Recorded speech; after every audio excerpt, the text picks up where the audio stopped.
Në Tiranë bërin sot liderët e vendeve të rajonit për të marrë pjesë në takimin e tretë për mini Schengenin Ballkanik. Kosova ka refuzuar ftesën, ndërsa presidenti serb thotë se shpreson që kjo nisëm duhet zgjeruar në interes të rajonit.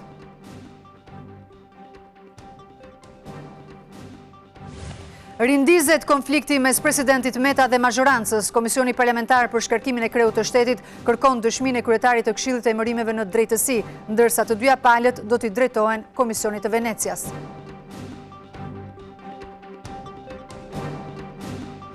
Qeveria i jep kompanisë italiane Eni të drejtën e shfrytëzimit të bllokut naftëmbajtës të Dumres, që mendohet se ka sasitë konsiderueshme nafte. Kryeministri Rama thotë se investimi prej 100 miliona eurosh do të hapë vende të reja pune.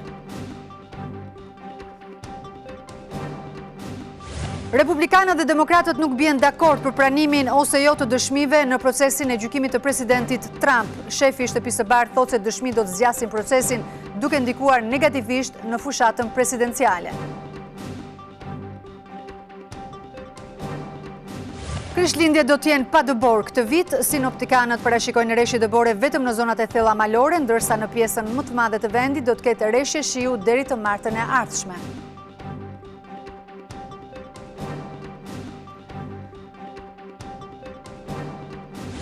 Thomas Strakosha është shpallur portieri më i mirë i javës në kampionatin italian të futbollit. Ai mori shumicën e votave të tifozëve, të cilët e vlerësuan për ndihmën që i dha Lazios në fitoren e 8 radhazi në Serie A.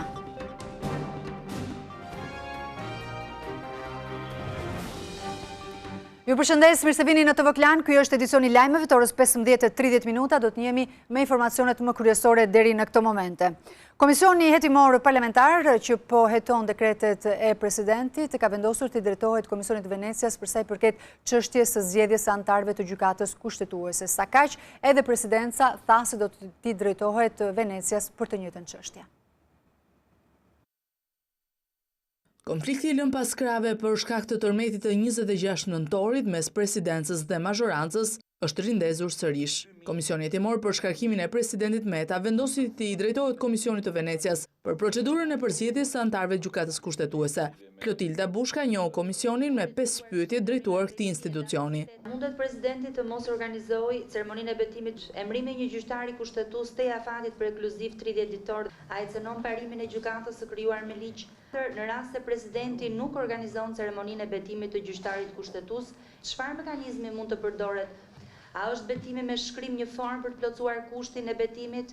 Pavones edhe presidenti njoftoi përmes zëdhënësit të tij se do t'i drejtohej dhe ai Venecias lidhur me shkeljet e pretenduara kushtetuese të kuvendit në procedurën e përzgjedhjes së 2 anëtarëve të kushtetueses.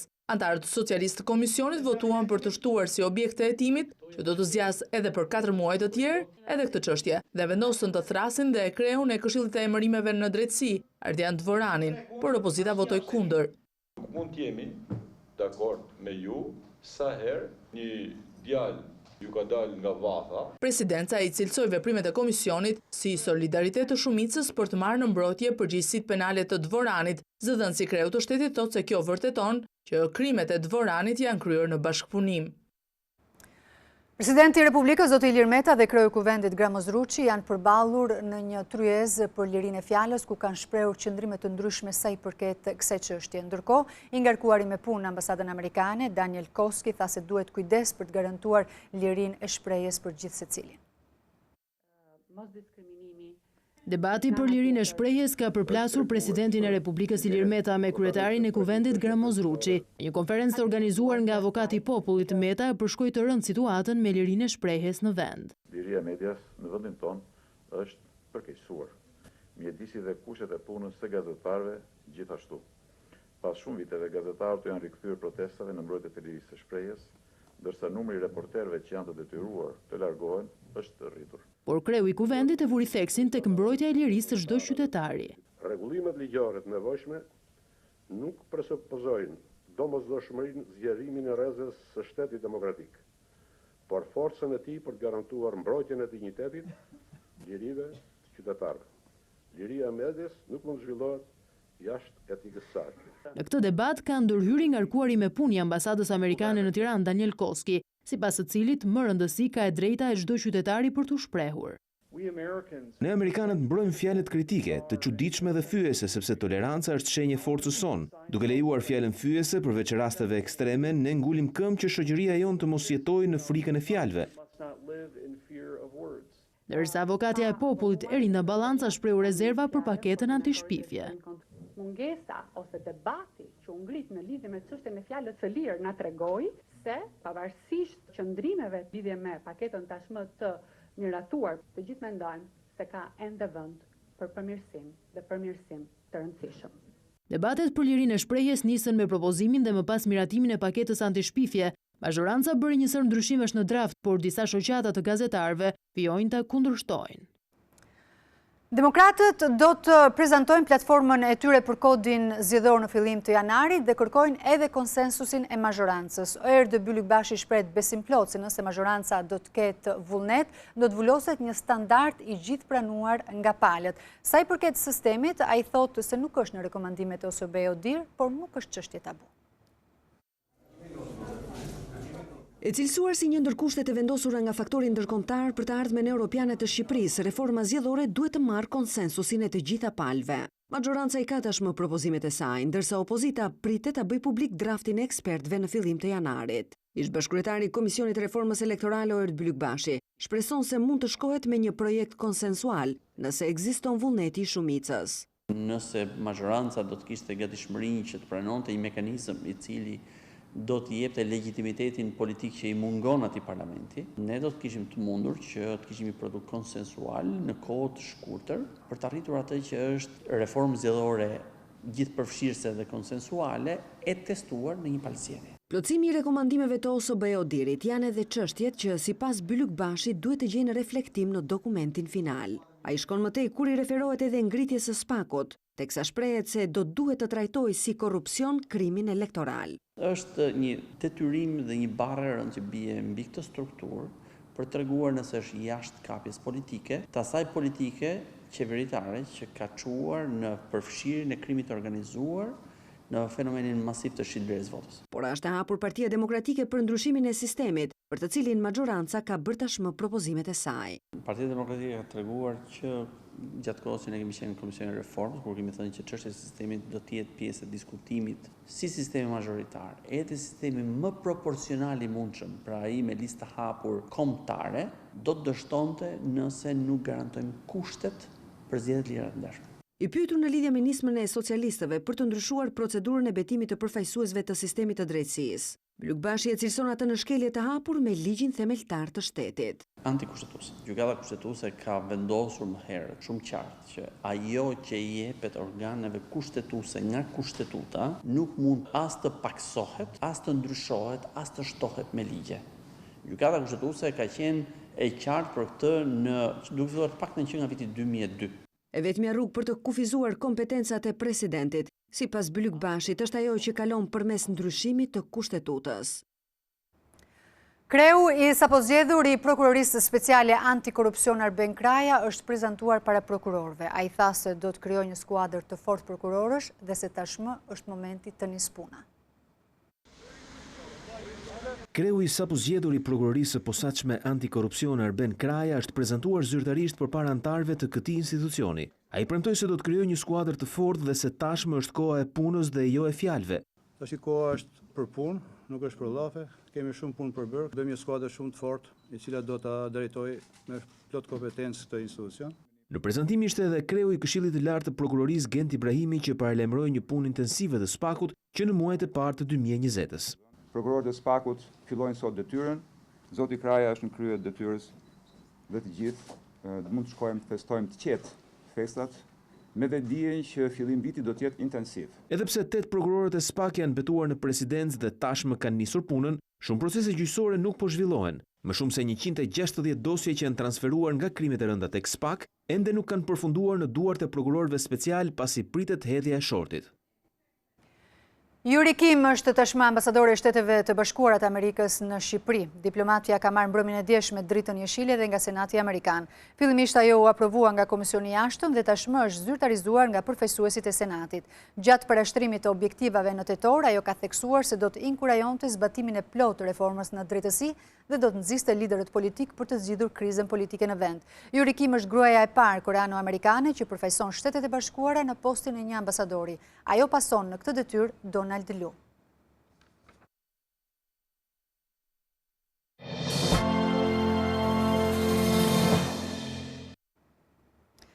Qeveria i dha sot të kompanisë italiane Eni të drejtën e shfrytëzimit të bllokut naftëmbajtës të Dumres. Ky bllok mendohet se ka sasi të konsiderueshme nafte, por deri më sot kërkimi ka rezultuar i vështirë për shkak të terrenit. Bloku i zonës naftëmbajtëse të Dumresi është dhënë për shfrytëzim kompanisë italiane Eni, duke dhënë fund historisë disa vjeçare të qeverisë shqiptare për gjetjen e një firme e cila do të kërkonte dhe shfrytëzonte naftë në këtë fushë. Vetë kryeministri Edi Rama e vlerësoi nënshkrimin e kësaj marrëveshje si një investim i cili do të hapë qindra vende pune dhe do të sjellë miliona euro investime në ekonominë shqiptare. Për shtetin shqiptar dhe për qytetarët shqiptar është kontrata më e mirë dhe më e favorshme që është nënshkruar. Kjo është marrëveshja e dytë që Shqipëria firmos duke mbrojtur interesat e nëntokës së vendit, pasi përcakton që tatimi mbi fitimin të derdhet në buxhetin e shtetit, që në shitjen e fuqisë së parë të naftës. Marrëveshja që nënshkruajmë sot parashikon përfitime të mëdha për buxhetin e shtetit, si asnjë kontratë e ngjashme më parë. Kompania italiane Eni ka operuar në fillim të viteve 90 në Shqipëri, në 2 blloqe në detin Adriatik, por pa sukses në zbulimin e naftës dhe gazit, duke u larguar në vitin 1999. Drejtori i kësaj shoqërie tha se shpresat për të zbuluar naftë në bllokun e Dumres janë të mëdha. Puset që keni janë shumë të thellë, të karbonizuar, kanë shumë krip dhe procesi është i vështirë, por ne kemi angazhimin që ta bëjmë të mundur së bashku. Bloku i Dumres ka një sipërfaqe prej 587 kilometrash dhe ndodhet në qarkun e Elbasanit, 40 kilometra në largësi të Tiranës. Kompania Eni ka një portofol të madh në fushën e prodhimit të naftës, ku vetëm për 9 mujorin e këtij viti, vlera operimeve të saj është 9.5 miliardë euro. Në 2015 ishte firma izraelite Navitas që nisi negociatat për lidhjen e një marrëveshje hidrokarbure në këtë zonë, por rënja e çmimeve të naftës në tregjet globale bëri që të tërhiqen nga Shqipëria.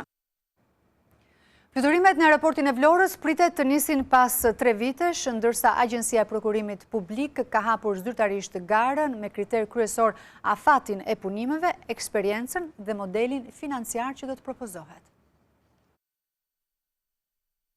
Agjencia e Prokurimit Publik ka hapur zyrtarisht garën për të përzgjedhur kompaninë fituese, e cila do të ndërtojë dhe do të marrë për 35 vjet operimin në aeroportin ndërkombëtar të Vlorës. Punimet pritet të nisin më 31 maj për të përfunduar pas 2 vjetësh, në shtator të vitit 2022, ndërsa aeroporti do të jetë i operueshëm në vitin 2023, pasi të jenë bërë certifikimet dhe testimet e tij. Kriteri i cili do të përcaktojë fituesin në këtë garë mbështetet te eksperjenca në punimet të ngjashme në fushën aeroportuale, afati kryerjes së punimeve dhe modeli financiar që do t'i propozohet qeverisë. Thirrja përcakton qartë se fondet me të cilat do të ndërtohet pista janë të kompanisë private, e cila më pas do të gjenerojë të ardhura përmes tarifimit të linjave të fluturimit. I vetmi lëshim që do të bëhet është ajo e garantimit të ardhurave minimale për 10 vitet e para të operimit. Kështu nëse të ardhurat e koncesionarit vitin e parë do të jenë nën kufiri 9.6 milion euro, diferenca do të mbulohet nga buxheti, e në rastin që do të jenë mbi 11 milion euro, çdo para që mblidhet më shumë ndahet për gjysmë me shtetin. Në bazë të studimit të bërë, në vitin e parë që pritet të nisin fluturimet, fluksi pasagjerëve parashikohet të jetë afro 460.000 për të arritur në 1.3 milion pas 20 vjetësh. Fillimisht ishin turqit që shprehën interes për të marrë koncesionin e këtij aeroporti, por pas tërheqjes së tyre, Ministria e Infrastrukturës vendosi të hapë një garë ndërkombëtare. Arben Ametaj është betuar sot si ministër i shtetit për rindërtimin. Ceremonia u zhvillua në selinë e presidencës. 2 ditë më parë, Ametaj u votua në kuvend si ministër me 97 vota pro. Ai do të jetë në krye të përpjekjeve për adresimin e dëmeve nga tërmeti 26 nëntorit.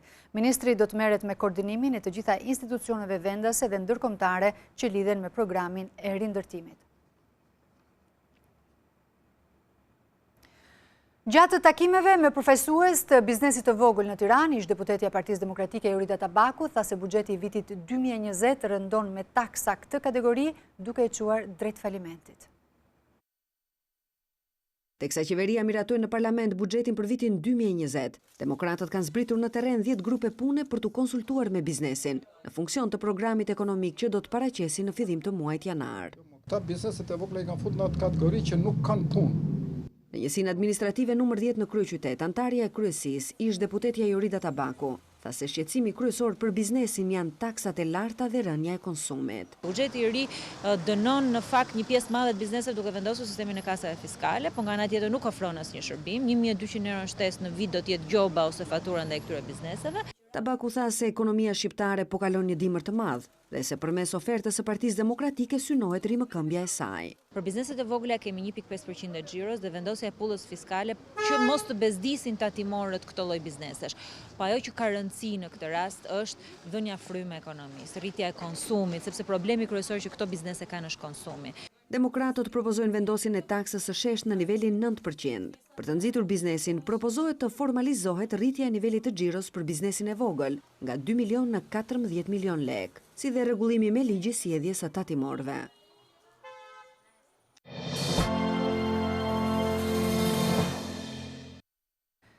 Zbardhet vrasja me thik e një 48 vjeçari një ditë më parë në një fshat të Korçës. Policia thotë se ka ndaluar një 18 vjeçar si autor të dyshuar të krimit. Një ditë pas vrasjes së 48 vjeçarit Flamur Duçi, policia ka arrestuar një të ri si autorin e dyshuar të krimit. Në pranga është vënd Devis Hoti nga fshati Mborje i dënuar më parë për plagosje të rënd me dashje, por edhe kushërim me viktimën. Policia ka shoqëruar 3 herë të riun pas ngjarjes, por e ka lënë të lirë duke i vënë telefonin në përgjim. 18 vjeçari u ndalua mbrëmjen e së enjtes pas zbardhjes së bisedave telefonike dhe përgjimeve ambientale me familjarët. Hetuesit kanë dyshime se vrasja e 48 vjeçarit mund të ketë ndodhur pas konfliktit për një vajzë. Hoti ka mohuar autorsinë e krimit ndërsa ka dhënë alibi të ndryshme për vendodhjen e tij në kohën që ka ndodhur vrasja. Edhe prindërit e tij thonë se 18 vjeçari ka qenë në banesë në kohën e ngjarjes dhe se nuk ka pasur konflikte me viktimën. Normale, nuk ishte me konflikte, asnjë gjë nuk kishte. Asnjë gjë nuk kishte. Djalin e keni pasur diellën mëngjesin? Po, e kemi patur në shtëpi, kemi patur. Ana tjetër të afërmit e viktimës kërkojnë zbardhjen e së vërtetës. Ne nuk kemi për të marrak. Vetëm duam drejtësi, kaq, asgjë tjetër. Flamur Duçi u gjeti pa jetë mëngjesin e së enjtes para dyqanit të tij në fshatin Mborje. Ai ishte qelluar disa herë me thik dhe i djegur në pjesën e sipërme të trupit me benzinë. Këtë vit, të gjitha provimet e maturës shtetërore do të zhvillohen brenda 10 ditësh, por maturantët janë të pakënaqur me kohën e lënë në dispozicion. Sipas tyre, 3 ditë janë shumë pak për të kaluar nga njëri provim tek tjetri. Ministria e Arsimit ka nxjerrë udhëzimin për maturën shtetërore 2020, sipas të cilit të gjithë nxënësit duhet të japin 4 provimet e maturës brenda 10 ditëve, nga data 8 deri në 18 qershor. Maturantët duhet të japin provimet e detyruara dhe ato me zgjedhje. Ndryshe nga një vit më parë ku kishte të paktën 5 ditë diferencë kohore mes provimeve, maturantët që do japin provimet në qershor kanë vetëm 3 ditë kohë nga një provim në tjetrin. Na duken shumë pak dhe hapësirë shumë e vogël kohore për të përgatitur më shumë, për të përsëritur pak gjëra më shumë. Mendoj që duhet kemi diku te 5 ditë kohë ndara me datat. Si për shembull maturët e lirimin 9 vjeçar ishte me nga një javë diferencë, po matematika. Pakën ishte provimi i parë. Unë mendoj që letërsia është më e vështirë për mua, kështu që ndoshta do ishte më mirë të kishim pak hapësirë. Ministria e Arsimit ka shpërsuar edhe rregullat për maturën. Nxënësi që kapet me celular ose duke kopjuar do të përjashtohet nga provimi dhe nuk do të lejohet ta japë në vjesht, duke rrezikuar për një vit shkollën e lartë, ndërsa administratorët që do të nxjerrin tezat gjatë provimit do të shkarkohen nga detyra.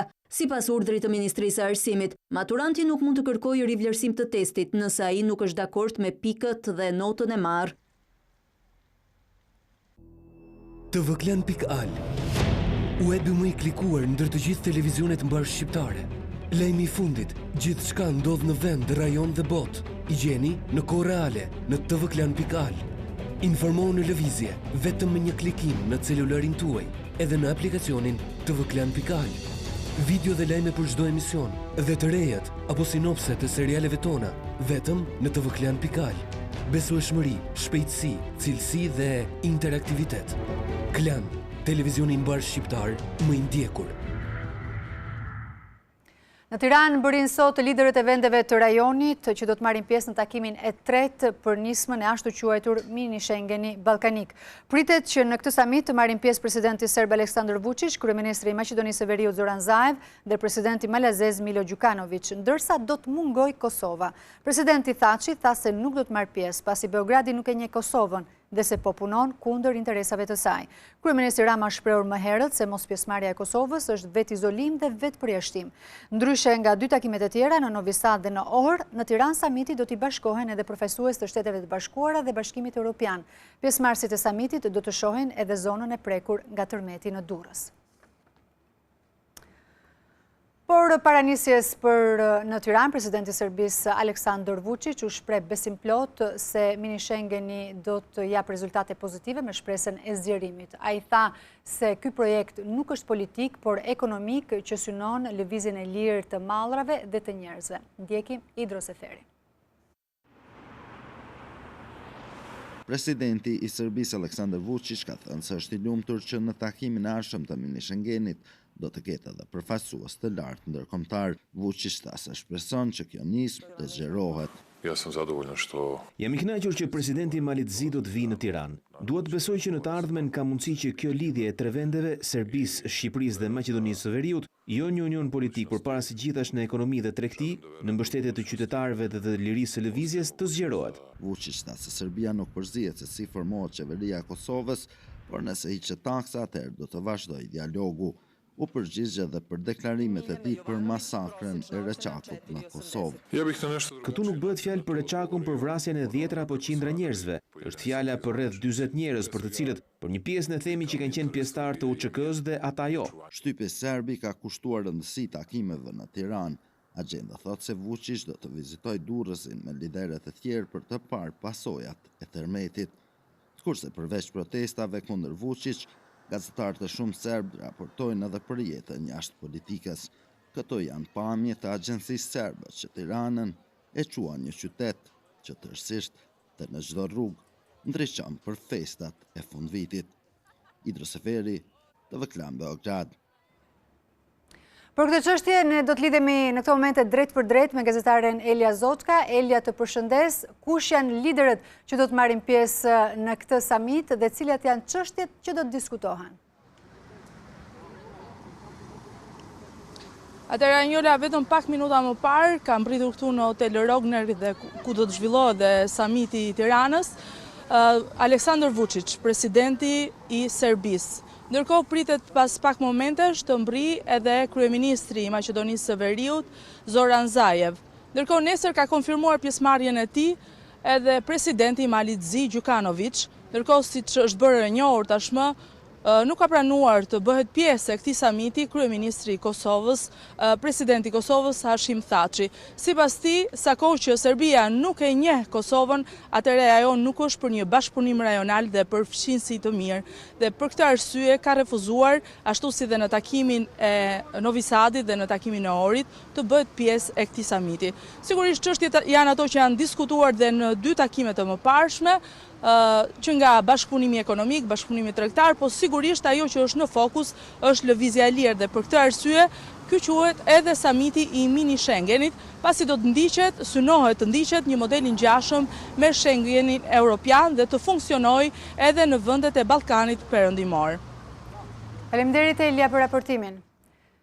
Ndërkohë, do të zhvendosemi në Kosovë, aty ku ka nisur takimi mes krerëve të lëvizjes vetëvendosje dhe lidhjes demokratike të Kosovës, fituese të zgjedhjeve të 6 tetorit, për të biseduar dhe për të arritur një marrëveshje për koalicionin e ri qeverisës. Do të lidhemi në këtë moment drejt për drejt me Blerta Dalloshi Berishën. Blerta, të përshëndes, kur ka nisur takimi dhe pritet sot një marrëveshje mes palëve? Përshëndetja Njola, takimi ka nisur para më shumë se gjysmore, por nuk janë njoftuar mediat fare për këtë takim. besojmë nuk mund të them përfundimisht se pritet të arrihet një marrëveshje finale, me që ende nuk dihet, pasi që ka mos pajtime ndërmjet lidhjes demokratike të Kosovës dhe lëvizjes vetëvendosje për çështjen e presidentit. Lidhja demokratike e Kosovës po insiston që të ketë postin e presidentit dhe për këtë çështje të mirën vesh qysh tash ani pse pas një viti e gjysmë i kalon mandati presidentit aktual Hashim Thaçi, ndërsa lëvizja vetëvendosje thotë se kur t'i kaloj presidentit aktual mandati, atëherë duhet të bisedojnë. Megjithatë, ju rikujtoj se pak më herët paradite Albin Kurti ka thënë se do të janë në favor që të mirën vesh të dyja partit për të qeverisur me vendin dhe se duhet të mirën vesh me që këtë e duan edhe qytetarët e Kosovës. Ju rikujtoj se një ditë më parë në Kosovë ishin një delegacion gjerman, të cilët takuan liderët e këtyre dy partive politike, ndërsa misionet e BE-s në një deklaratë të përbashkët kanë kërkuar që sa më shpejt të formohet qeveria e Kosovës dhe të mirën vesh liderët e këtyre dy partive politike për të qeverisur me vendin. Këtë deklaratë e pati përkrahur me njëherë ambasada amerikane dhe ajo britanike në Prishtinë. Anjola? Blerta, të falenderoj për raportimin. Nga Kosova do të shkojmë në Maqedoninë e Veriut, pasi në fund të javës së ardhshme do të bëhet publike dhe emri i kryeministrit teknik. Lajmin e ka bërë të ditur vetë kryeministri Zoran Zaev. Kronika është përgatitur nga kolegët e Klan Maqedonisë. Kryeministri Zoran Zaev gjatë ditës së sotme njoftoi se emri i kryeministrit teknik do të dihet në fund të javës së ardhshme, pasi që të premten e ardhshme do të mblidhet edhe bordi qendror i LSDM-s. Ndërkohë, i pyetur rreth ndryshimeve në kodin zgjedhor dhe dorëzimit të numrit të madh të amendamenteve nga BDI e VMRO, Zaev u shpreh prerë se nuk do të tërhiqet nga ndryshimet në kodin zgjedhor pavarësisht numrit të madh të amendamenteve. Nasledната недела ќе има централен одбор. Të premten e ardhshme do të kemi mbledhje të Këshillit Qendror. Bëhet fjalë për një marrëveshje mes pushtetit dhe opozitës për formimin e qeverisë teknike, zgjedhjen e kryeministrit teknik që do të jetë në këtë pozitë 100 ditë, nga 3 dhjetori deri në formimin e qeverisë së re. Në periudhën që pason do të përzgjedhim dhe do të bëjmë publik emrat. Ndërkaq sa i përket ligjit për gjuhët dhe rreth asaj se nëse është e saktë është kërkuar edhe shtyrja e mendimit, sepse kjo mund të ndikojë edhe në rezultatin zgjedhor.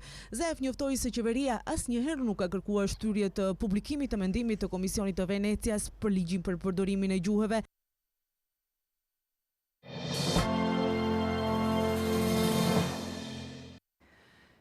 Gjykimi i Donald Trump në Senatin Amerikan po përballet me zbarritje ende pa nisur. Republikanët dhe demokratët nuk po bien dakord për pranimin ose jo të dëshmive në proces.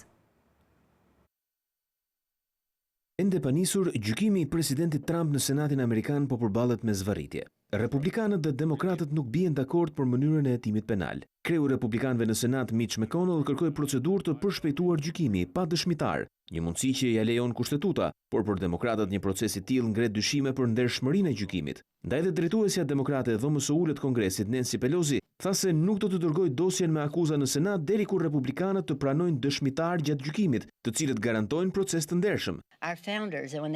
Kur themeluesit e kombit shkruan kushtetutën, hetimi ngrihej mbi dyshimet për një president mashtrues, por mendoj se ata nuk e kishin parashikuar që edhe presidenti, edhe drejtuesit e Senatit të ishin mashtrues. Bashkë me akuzat, dhoma e ulët duhet të dërgojë në Senat edhe përfaqësuesit të cilët luajnë rolin e prokurorëve, ndërsa senatorët krijojnë trupin gjykues. Përmes Twitterit, presidenti amerikan Donald Trump akuzoi demokratët se kanë ngritur akuza politike të pabazuara në fakte. Pasi demokratët më bën një proces jo të rregullt në dhomën e ulët, pa avokat, pa dëshmitar, pa asgjë, tani i tregojnë Senatit si duhet bërë gjykimi. Duan një gjykim të menjëhershëm. Gjykimi në Senat pritet të nisë në janar. Përmbyllja sa më shpejt e këtij procesi, në përfundim të cilit ka pak gjasa që Trump të shkarkohet, pasi shumicën e kanë republikanët, është në favor të presidentit. Nëse gjykimi zgjatet deri gjatë fushatës elektorale, kjo do të ndikonte negativisht në opinionin e zgjedhësve amerikan për Trumpin.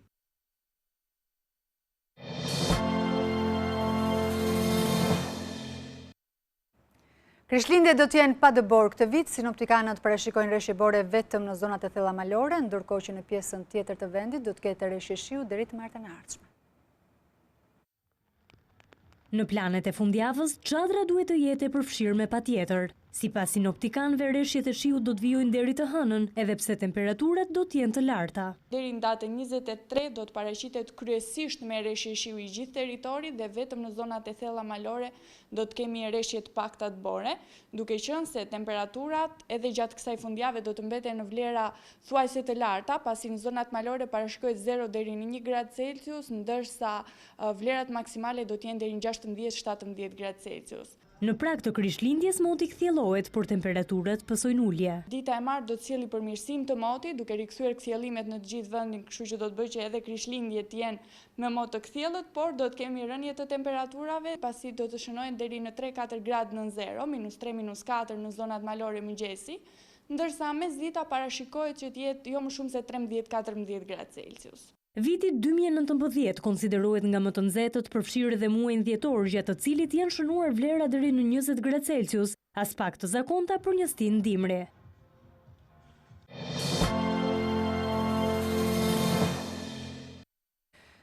Tani do të flasim për pazaret e fundvitit. Ne ishim në rrjetin e dyqaneve Shpar, ku interesi i klientëve është për produkte tradicionale, por edhe për markat ndërkombëtare.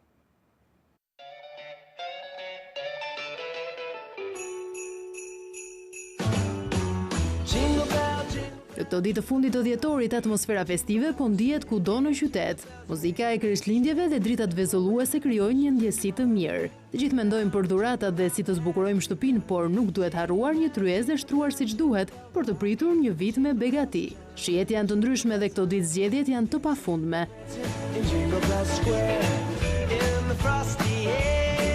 Tek Shpar ju këshillojnë ushqime tradicionale, duke nisur nga baklavaja, mishi i qingjit, gjeli i detit apo edhe sallatat të turshit e ndryshme. Ndërsa shumë mund të eksperimentojnë me risit që mbartin frymën ndërkombëtare si panetone, djathra të shumëllojshëm franceze, italian, sallamra me shije të veçanta, salmon, karkaleca, produkte bio dhe speciale, për ta bërë akoma më bukur mbrëmjen ku këmbehen vitet.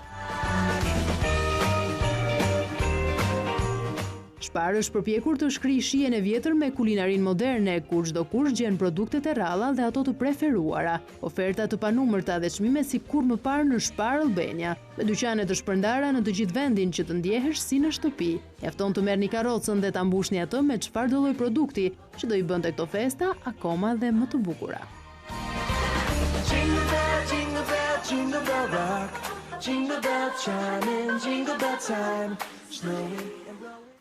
Në prag të festave nuk mungojnë edhe ofertat për të ndryshuar ambientet e shtëpisë. Kompania Billa thotë se të shumta janë surprizat për të gjithë ata që do të vizitojnë dyqanet e saj.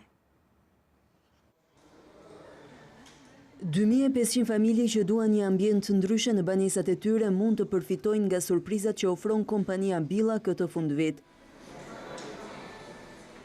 Billa Plaka, parkete hidrosanitare e mobilje, sjell traditën e ndryshimit sezonal të stoku, duke e kthyer Shqipërinë në destinacionin e preferuar edhe për klientët e vendeve fshinje. Po blem 1.8 milion metra katror plaka për nevojat e degëve tona në Belgjikë dhe në Spanjë dhe kemi mundësi të bëjmë ndryshimin e dytë sezonal për këtë vit. Nxjerrim në ofertë 220.000 metra katror plaka dhe laminate dhe 25.000 artikuj hidrosanitare që janë ekuivalenti i mobilimit i pajisjes së 2500 shtëpive. Për respekt traditës, ne do i nxjerrim këto produkte me çmimin më të mirë në Ballkan. Përfaqësuesit e kompanisë synojnë ta kthejnë këtë traditë në një sinjal pozitiv për industrinë dhe ekonominë e vendit. Nëpërmjet çmimeve, distribucionit dhe promovimit arritëm që ta bëjmë një ngjarje jo vetëm për tregun shqiptar, por edhe për atë rajonal. I sollëm klientët e vendeve fqin të blinë këtu kene në Shqipëri. Sa herë përsërisim këtë praktik, Shqipëria kthehet në një epicentër që duhet vizituar nga gjithë klientët edhe nga vendet fqinj. Klientët do kenë mundësi që të përfitojnë duke vizituar showroom-et tona nga datat 20 deri në 31 dhjetor. E krijuar në vitin 2007, sot Billa renditet si distributori kryesor në rajon. Kompania është një nga shembujt më të suksesshëm të sipërmarrjes shqiptare, me një shtrirje të shpejtë në tregun europian me 3 showroom-e të reja në Belgjik dhe aktivizimin e degës së distribucionit në Spanjë. Kemi mbërritur në fund të këtij edicioni informativ. Faleminderit që na ndoqët.